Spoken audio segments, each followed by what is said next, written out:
Thank you, Mr. President. Mr. Majority Leader, I would ask that this body observe a moment of silence as we think about the families in Texas whose lives have been shattered today.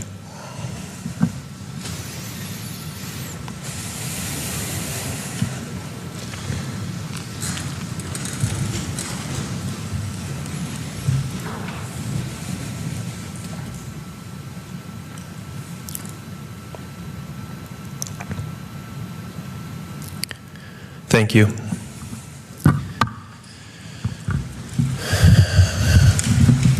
As we wrap up the 2022 legislative session, I'm grateful to my Democratic colleagues for the honor of leading our caucus, and I am especially grateful to the several retiring members of my caucus for their decades of dedicated public service to our state.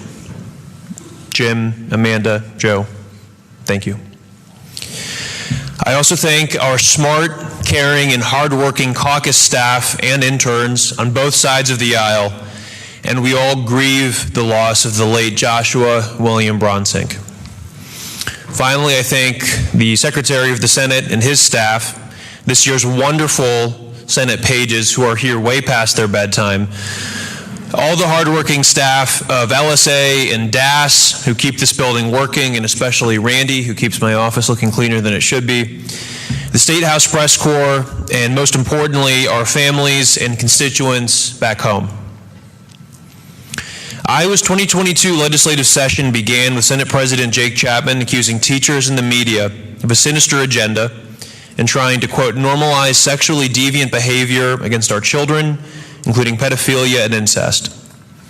And now, the 2022 legislative session is ending after a month of overtime, with Governor Kim Reynolds campaigning against incumbent members of her own party in the House because she wants to use our public taxpayer dollars to pay for private school vouchers.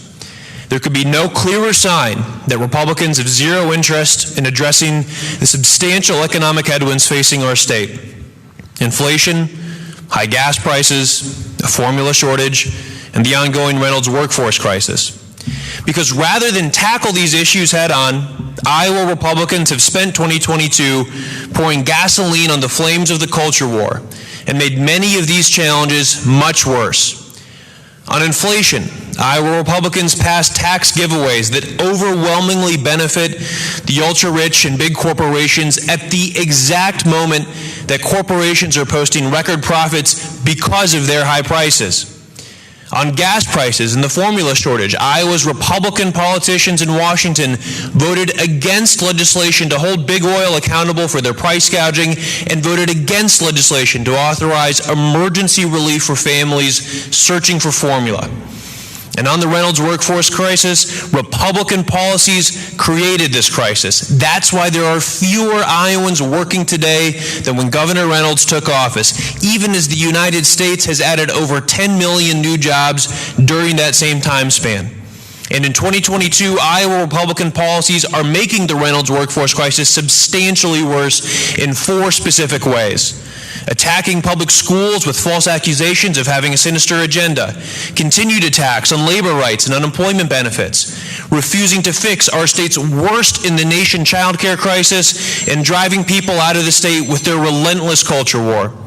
While Republicans falsely accuse teachers of trying to, quote, normalize sexually deviant behavior against our children, including pedophilia and incest, everyday Iowans know that this is simply not true. Here's what we know. We know that it's Iowa Republican politicians who have blocked efforts to fix Iowa's broken child sex abuse laws, not Democrats. We know that public school teachers are not the enemy. We know that families with 2 moms or 2 dads are just as real as every other Iowa family. We know that nobody is changing their gender just to get an advantage in high school sports. We know that Iowans who have been raped or are the victims of incest and choose an abortion to end an unwanted or medically threatening pregnancy are not murderers.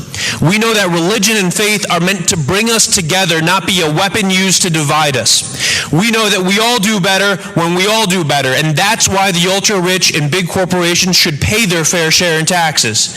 We know that Iowans who live in mobile homes deserve the same dignity and protections as everyone else who owns their own home. We know that there is dignity in work, and that every Iowan who works full-time should be able to join the middle class.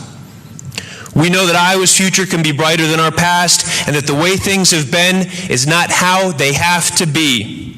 We know that we can keep more young people in our state. We know that a better future is possible, and we will work with anyone to make that dream a reality. Thank you, Mr. President.